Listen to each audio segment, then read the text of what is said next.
നാരായണീയത്തിലെ മൂന്നാമത്തെ ദശകം മുതൽക്കാണ് ഇന്ന് തുടങ്ങേണ്ടത്. മൂന്നാമത്തെ ദശകത്തിന് എന്താണ് പ്രാധാന്യം ചോദിച്ചാൽ, ആദ്യമായിട്ട് മേൽപ്പത്തൂര് തൻ്റെ രോഗവിവരം തുറന്നു പറയുന്നത് ഈ ദശകത്തിലാണ്. കഴിഞ്ഞ 2 ദശകത്തിലെ രോഗത്തെക്കുറിച്ച് യാതൊരു സൂചനയും നമുക്ക് നൽകുന്നില്ല. ആകെ ഒരു കാര്യം ഒന്നാമത്തെ ദശകത്തിലെ 2ാമത്തെ ശ്ലോകത്തിലെ വിശ്വപീഡാപഹത്യ എന്നൊരു വാക്കിൽ എല്ലാവരുടെയും ക്ലേശങ്ങളും ഒരു വാക്ക് പറയുന്നു എന്നല്ലാതെ രോഗത്തെക്കുറിച്ച് ഒരു സൂചനയും നൽകുന്നില്ല. 2 ദശകങ്ങളിൽ മൂന്നാമത്തെ ദശകങ്ങളിലാണ് ആദ്യമായിട്ട് രോഗവിവരം പറയുന്നത്. അതിനെക്കുറിച്ച് ഞാൻ കഴിഞ്ഞ പ്രാവശ്യം എൻ്റെ ഒരു അഭിപ്രായം ഞാൻ പറയണ്ടായി, ഓർക്കുന്നുണ്ടാവുമെന്ന് ഞാൻ വിചാരിക്കുന്നു. മേൽപ്പത്തൂര് ഈ നാരായണീയം എഴുതി തുടങ്ങിയത് 3ാം ദശകം മുതൽക്ക് ആയിരിക്കാം എന്ന് ഞാനൊരു ഊഹം പറയണ്ടായി. എല്ലാം എഴുതി കഴിഞ്ഞതിന് ശേഷം ഒരു ആമുഖമായിട്ട് ആദ്യത്തെ 2 ദശകങ്ങൾ എഴുതിയതാവാൻ ന്യായമുണ്ട് എന്നൊക്കെ ഞാൻ സൂചിപ്പിക്കുകയുണ്ടായി.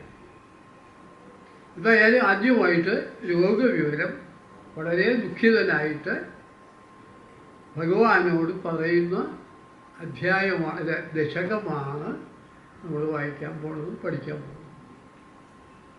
ആദ്യത്തെ ശ്ലോകം എല്ലാവരും ശ്രദ്ധിക്കാം.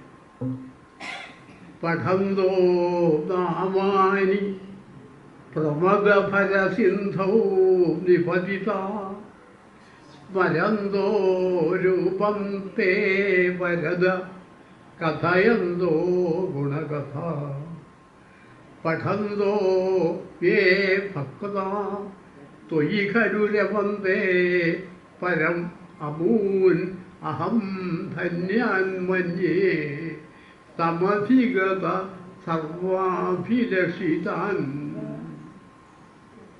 ഈ ശ്ലോകത്തിൽ പറയുന്ന ആശയം, എങ്ങനെയുള്ള ഭക്തനെയാണ് ഞാൻ ആഗ്രഹിക്കുന്നത്, എങ്ങനെയുള്ള ഭക്തനാവാനാണ് ഞാൻ ആഗ്രഹിക്കുന്നത്, അല്ലെങ്കിൽ എൻ്റെ കാഴ്ചപ്പാടിൽ ഭക്തൻ എങ്ങനെയുള്ള ആളാണ്. അവസാനത്തെ വരിയിൽ ശ്രദ്ധിക്കുക. അഹം ധന്യാൻ മന്യേ. അഹം ഞാൻ ധന്യനെന്ന് മന്യേ കരുതുന്നു. ഞാൻ ധന്യനാണ് എന്ന് കരുതുന്നത് ആരെക്കുറിച്ചാണ്? സമധിഗത സർവ അഭിലഷിതാൻ ഭക്താൻ. സമധിഗതം, സമധിഗതം എന്ന് വെച്ചാൽ കൈവന്ന, കൈവന്ന അഭിലാഷം. ഏതൊക്കെ അഭിലാഷങ്ങളാണോ ആഗ്രഹിച്ചിരുന്നത് അത് മുഴുവൻ കൈവന്ന ഒരു ഭക്തൻ. ഇപ്പം എല്ലാ ആഗ്രഹങ്ങളും നേടിയ ഒരു ഭക്തനെയാണ് ഞാൻ ആരായിട്ട് കാണാൻ ആഗ്രഹിക്കുന്നത്? ധന്യനായ ഒരു ഭക്തനായിട്ട് ഞാൻ കാണുന്നത്. അപ്പോൾ അഹം ധന്യാൻ മന്യേ, ഞാൻ ധന്യനായിട്ട് കരുതുന്നു. ആരെ? ഞാനല്ല ധന്യൻ. ഏതൊരു തരം ഭക്തനാണ് ധന്യൻ ചോദിച്ചാൽ, സമധിഗത സർവ അഭിലഷിതാൻ, സമധിഗതമായ സർവ അഭിലാഷങ്ങളോടുകൂടിയവൻ. സമധിഗതം എന്ന് വെച്ചാൽ കൈവന്ന, കിട്ടിയ, ഉണ്ടായ സർവ അഭിലാഷം.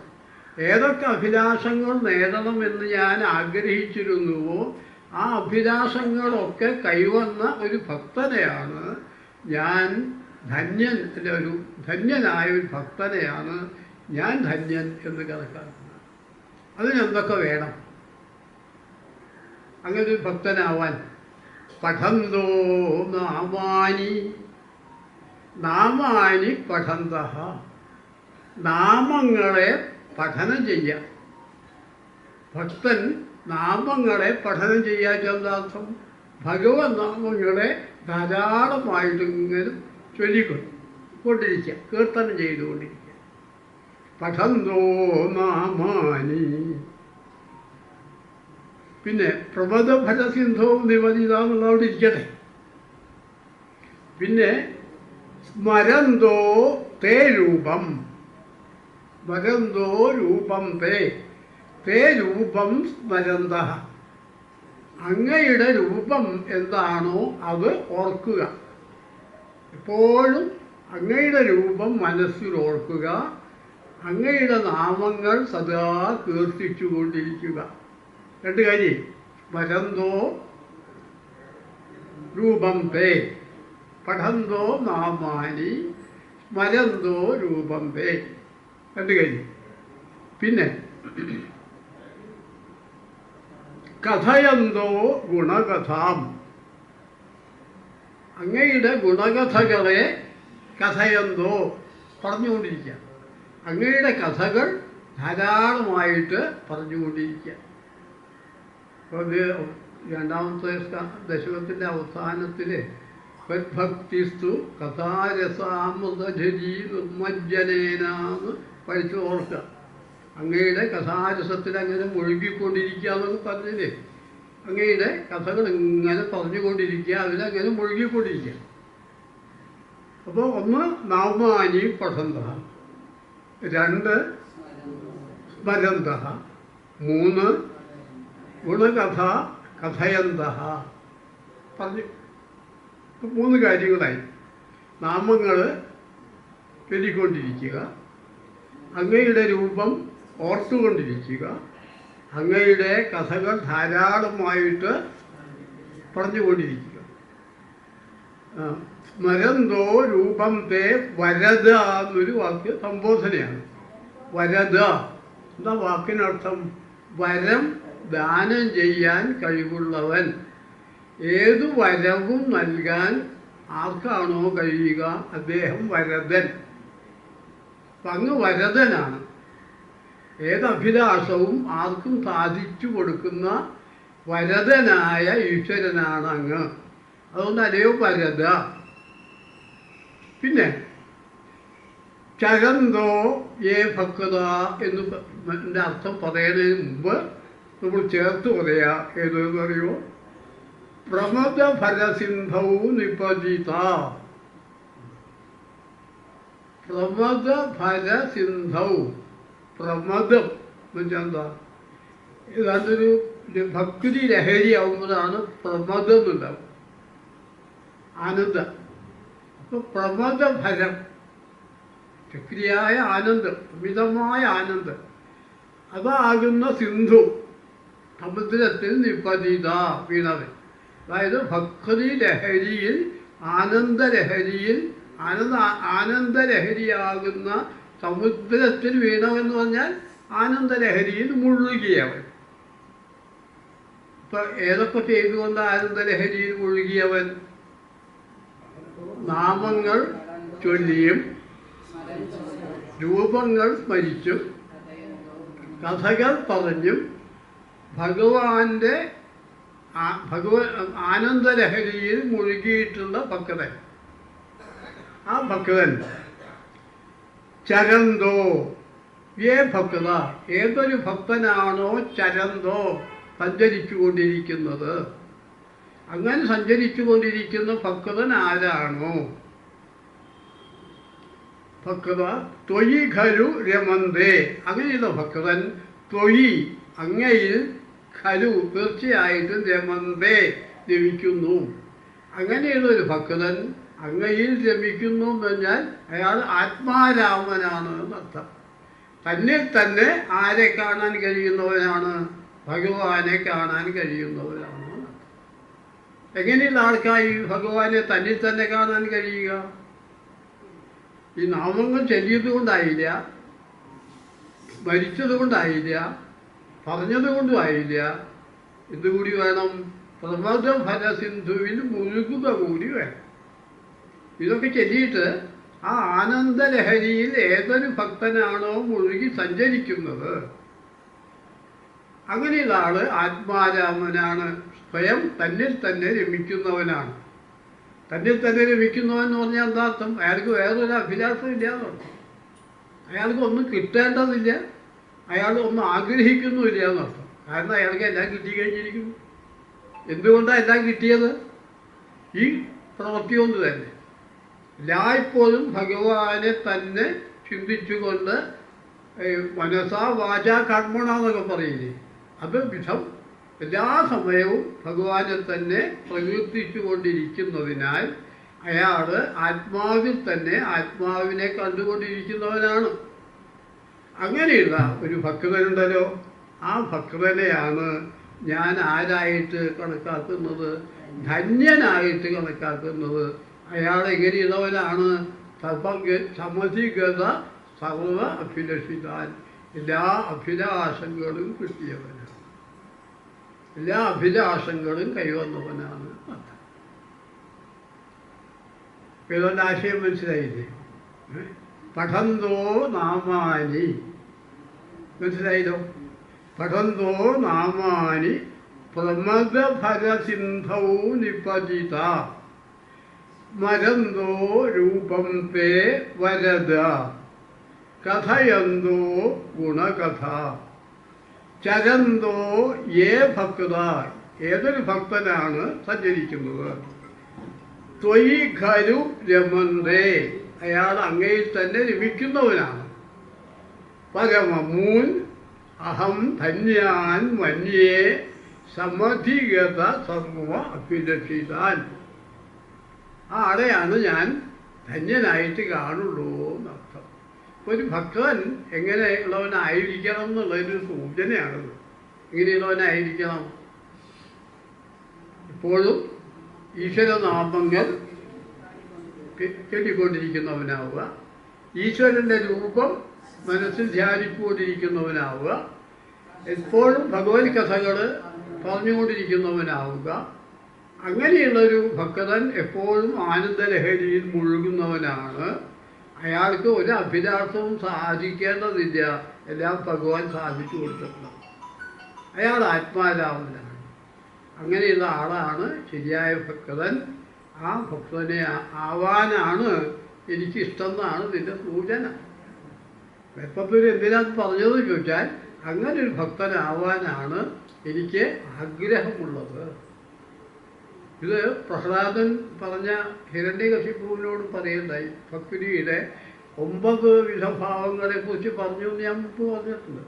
ശ്രവണം, കീർത്തനം, വിഷ്ണോസ്മരണം, പാദസേവനം, അർച്ചനം, വന്ദനം, ദാസ്യം, സഖ്യം, ആത്മനിവേദനം, ഇങ്ങനെ 8, അല്ല 9.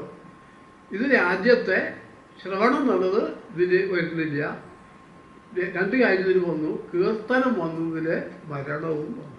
ശ്രവണത്തിന് മുമ്പ് പറഞ്ഞിട്ടുണ്ട്, കീർത്തനവും മരണവും ഇവിടെ വന്നു. ജീവിതങ്ങളുടെ മറ്റു ഭാഗങ്ങളും വരും. അപ്പോൾ ഈ ശ്ലോകത്തിൻ്റെ ആശയം നല്ലോണം മനസ്സിലായി ഇപ്പോൾ എല്ലാവർക്കും. എങ്ങനെയുള്ള ഭക്തനെയാണ് ഭഗവാൻ എൻ്റെ മേൽപ്പത്ത് ഒരു ഇഷ്ടം എന്ന് ചോദിച്ചാൽ, ഇങ്ങനെയുള്ള ഭക്തനെയാണ്. അത് ഏത് ഭക്തനാണെന്ന് ചോദിച്ചാൽ മനസ്സിലായില്ലിപ്പോൾ. ഒന്നുകൂടി വായിക്കാം ഞാൻ. പഠന്തോ നാമാനി പ്രമദഫലസിന്ധൗ നിപതിത മരന്തോ രൂപം തേ വരദ കഥയന്തോ ഗുണകഥ ചരന്തോ യേ ഭക്ത ത്വയി ഖലു രമന്തേ പരം അമൂൻ അഹം ധന്യാൻ മന്യേ സമധിഗത സർവ അഭിലഷിതാൻ. സർവ അഭിലഷിതാൻ, സർവാഭിലഷിതാൻ. അഭിലാഷം എന്ന് പറഞ്ഞാൽ ആഗ്രഹം, അഭിലഷിതം എന്ന് പറഞ്ഞാൽ ആഗ്രഹിക്കുന്നത്. മനസ്സിലായില്ല? ശരി നോക്കൂ.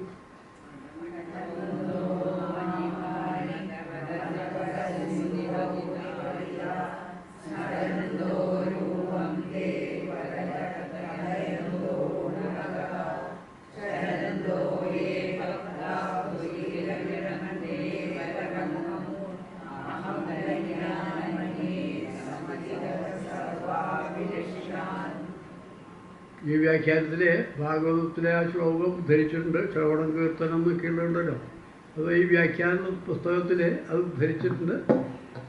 അതിന് ശേഷമുള്ള 4 വരി കൂടി ഇതിൽ ചേർത്തിട്ടുണ്ട്. സഖ്യം ആത്മനിവേദനം എന്ന് കഴിഞ്ഞിട്ട് ഭാഗവതത്തിൽ ഇതി പുംസാർപ്പിത വിഷ്ണു ഭക്തി ചേന്നവലക്ഷണ ക്രിയതേ ഭഗവത് ശ്രദ്ധ തയ അന്യാധീതം ഉത്തമം. ഇങ്ങനെ ഈ 9 കാര്യങ്ങൾ ഭക്തിയോടുകൂടി ആരാണോ ചെയ്യുന്നത് അയാൾക്ക് ഭഗവാൻ വശപ്പെടുന്നു ആക്കി. ഇപ്പോൾ മനസ്സിലായതിപ്പോൾ എല്ലാവർക്കും 9 കഴിഞ്ഞില്ലെങ്കിലും ഏതെങ്കിലുമൊക്കെ കഴിയണം നമുക്ക്. ഏതൊക്കെയാണ് കഴിയാൻ എളുപ്പമുള്ളതൊക്കെ ശ്രവണമാവാം, കീർത്തനാവാം, സ്മരണമാവാം, പാദസേവനമായിക്കൂടെ. ക്ഷേത്രങ്ങളിൽ സ്ഥിരമായിട്ട് ഇപ്പോൾ തീർത്ഥാടനമൊക്കെ പാദസേവനത്തിൽപ്പെടും. ബാക്കി വന്ദനവും ദാസ്യമൊക്കെ കർമ്മത്തിലാവാം. സഖ്യാവാൻ കുറേ സമയം പിടിക്കും. സഖ്യാവാറ്റ സുഹൃത്താവണ്ടേ. അർജുനനെ പോലെ സുഹൃത്താവാൻ ഇപ്പോൾ നമുക്ക് സാധിക്കുമോ ഭഗവാന്റെ? അത് കുറച്ച് സമയം പിടിക്കും. പിന്നെ ആത്മനിവേദനാണ്. ആത്മനിവേദനം വെച്ചാൽ തന്നെ നിവേദിക്കലാവുമ്പോൾ താനും ഈശ്വരനും ഒന്നായിത്തീരുന്ന ഒരു ഭാവത്തിലേക്ക് എത്തലാണ്. ഗതക്ലിഷ്ടം കഷ്ടം തവ ചരണസേവ രസഭരേവി അനാസകൃതം ചിത്തം ഭവതിപത വിഷ്ണോ കുരുദയാം ഭവൽപാദാംഭോജസ്മരണരസികോ നാമനിവഹാൻ അഹം ഗായം കുഹജന വിവസ്യാമി വിജനേ. എനിക്ക് ചെയ്യാൻ കഴിയുന്ന കാര്യം ആണ് പറയാൻ പോണ മൂപ്പര്. ഞാൻ എങ്ങനെയുള്ളവനായിട്ട് അങ്ങോട്ട് വന്നിട്ടുള്ളത്? ഗതക്ലിഷ്ട. ഗതം എന്നുള്ള വാക്കിന് രോഗം എന്നർത്ഥം. ഗതം കൊണ്ട് ക്ലിഷ്ടൻ, ക്ലേശിച്ചവൻ എന്നർത്ഥം. ഞാൻ ഗതം കൊണ്ട് ക്ലേശിച്ചവനാണ്. കഷ്ടം. എനിക്ക് ആഗ്രഹമുണ്ട്. ഇതിന് തവ ചരണദാസൻ ആവാൻ ആഗ്രഹമുണ്ട്. അങ്ങയുടെ ചരണദാസനാവാൻ ആഗ്രഹം എനിക്കുണ്ട്. പക്ഷേ തവ ചരണദാസേൻ ചരണസേവാരസഫലേപി, ചരണരസസേവയിൽ രസമുണ്ട് എങ്കിലും ഭഗവാന്റെ ചരണസേവയിൽ പാദസേവയിൽ എനിക്ക് താല്പര്യമുണ്ട് എങ്കിലും അനാസക്തം ചിത്തം, എൻ്റെ മനസ്സ് അതിന് തയ്യാറാവുന്നില്ല. എൻ്റെ മനസ്സിന് ആസക്തി ഉണ്ടാവുന്നില്ല. എനിക്ക് ആഗ്രഹമുണ്ട്. എന്ത് വേണമെന്ന്? ഭഗവാന്റെ ചരണദാസ്യം വേണമെന്ന് എനിക്ക് ആഗ്രഹമുണ്ടെങ്കിലും അനാസക്തമായ ചിത്തം അതിന് വഴങ്ങുന്നില്ല. അനാസക്തമായ ചിത്തം എന്ന് വെച്ചാൽ എൻ്റെ മനസ്സിന് എന്തോ അതിന് ആസക്തി തോന്നുന്നില്ല. ആഗ്രഹമുണ്ട്, പക്ഷെ ആസക്തി തോന്നുന്നില്ല. ഗതക്ലിഷ്ടം കഷ്ടം തവ ചരണസേവാരസഭരേഭി. ഭരേഭിച്ച സേവിക്കാൻ ആഗ്രഹമുണ്ടെങ്കിലും അനാസക്തം ചിത്തം, എൻ്റെ ചിത്തം അനാസക്തമായിത്തീരുന്നു. എൻ്റെ ചിത്രത്തിൽ അതിന് ആസക്തി ഇല്ലാതെയാവുന്നു, താല്പര്യമില്ലാതെയാവുന്നു. എനിക്കുണ്ട്, എന്ത് ചെയ്യണമെന്നുണ്ട്? അങ്ങയുടെ ഭക്തിയിൽ മുഴുകണമെന്ന് ആഗ്രഹമുണ്ട്. പക്ഷേ ഗതക്ലിഷ്ടനായതുകൊണ്ടാവാം എൻ്റെ മനസ്സ് അതിന് തയ്യാറാവുന്നില്ല. ഗതക്ലിഷ്ടം കഷ്ടം തവ ചരണ സേവാരസഫരേഭി അനാസക്തം ചിത്തം ഭവതി, ഭവിക്കുന്നു. അതുകൊണ്ട് അവയോടൊറ്റ അപേക്ഷയുള്ളൂ. ബദ വിഷ്ണു കുരുദയാം. അല്ലയോ വിഷ്ണു, കുരു ചെയ്യുക. ദയാം കുരു, ദയ കാണിക്കൂ, എന്നോട് ദയ ചെയ്യൂ, അല്ലെങ്കിൽ എന്നെ ദയാലുവാകൂ. അപ്പോൾ എനിക്ക് ആഗ്രഹം ഉണ്ടെങ്കിലും മനസ്സതിന് സന്നദ്ധമാകുന്നില്ല. ആ ഒരു മാനസികാവസ്ഥ മനസ്സിലാക്കിയിട്ട് അങ്ങ് എന്നോട് ദയ കാണിക്കണം, എനിക്ക് ആസക്തി ഉണ്ടാക്കുന്ന രീതിയിലുള്ള ഒരു മാനസിക നില ഉണ്ടാക്കി തരയണമേന്ന് ആശയം.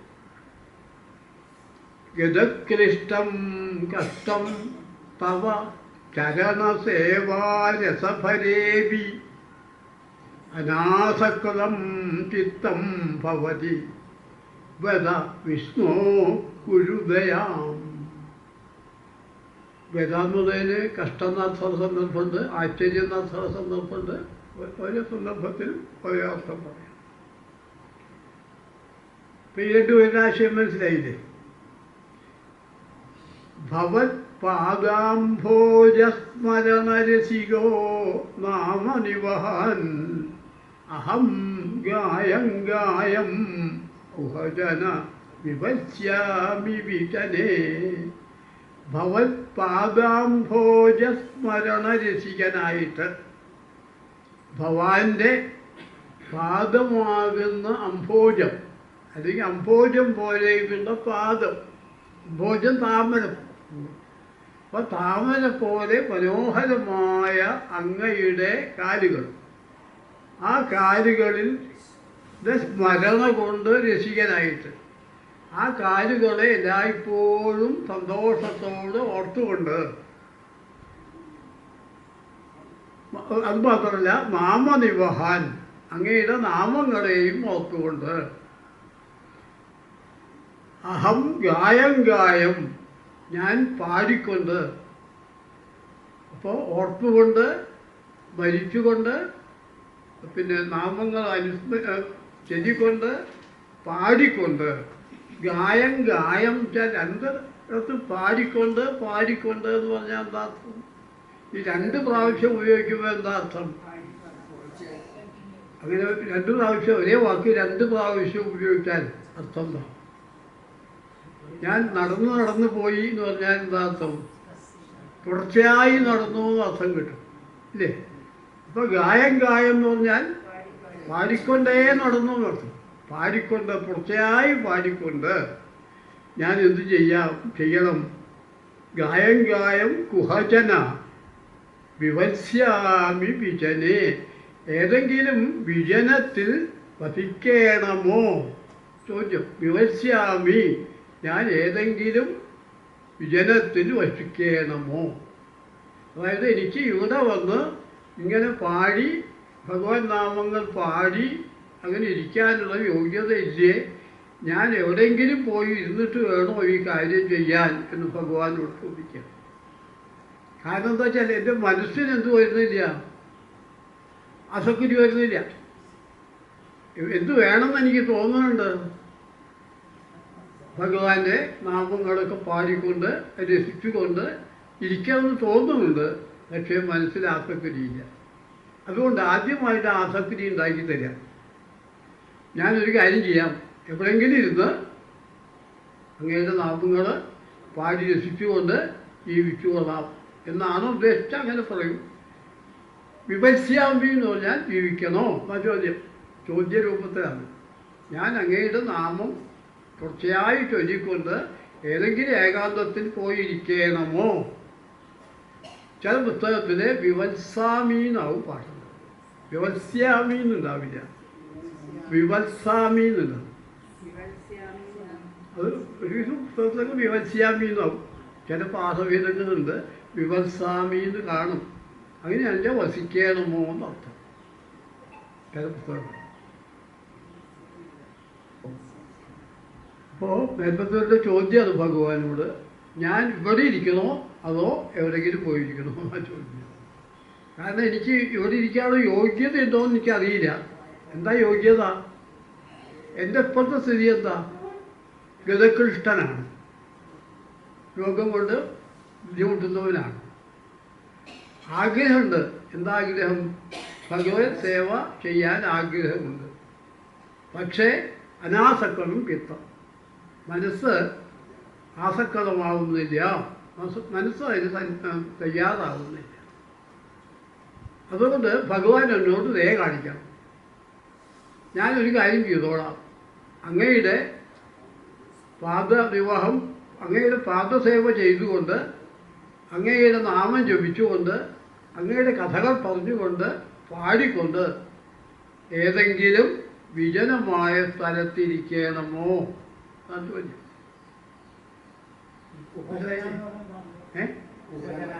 അത് ഏതെങ്കിലും നടത്തും, എവിടെയെങ്കിലും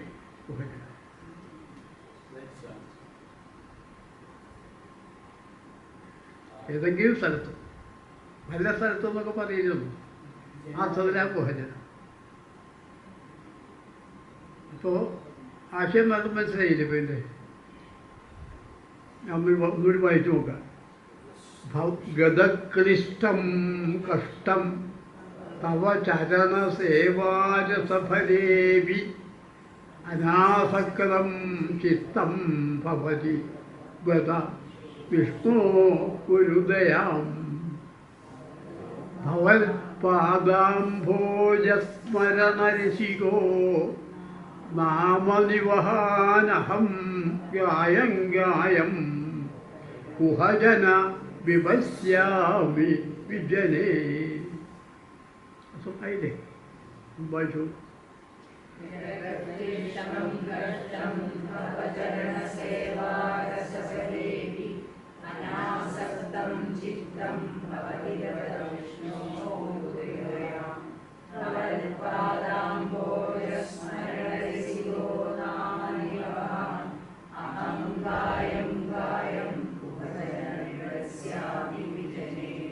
ഈ ശ്ലോകത്തിലാണ് ആദ്യമായിട്ട് രോഗത്തിൻ്റെ കാര്യം പറയുന്നത്. എൻ്റെ രോഗം എന്ന് ആദ്യം പറയുന്നത് ഇവിടെയാണ്. ആ മാനസിക നിലയും കാണിക്കുന്നുണ്ട്. എന്താ മാനസിക നില? ഈ അദ്ദേഹത്തിൻ്റെ കഥ ഐതിഹ്യപ്രകാരം പറയുന്ന ഒരു കാര്യമുണ്ടല്ലോ. എങ്ങനെ ഗുരുവായൂർക്ക് വരാൻ കാരണമായതെന്താ? ആര് പറഞ്ഞിട്ടാണ് ഗുരുവായൂർക്ക് വന്നത്? എഴുത്തച്ഛനോട് ചോദിച്ചു എന്നാണ് കഥ.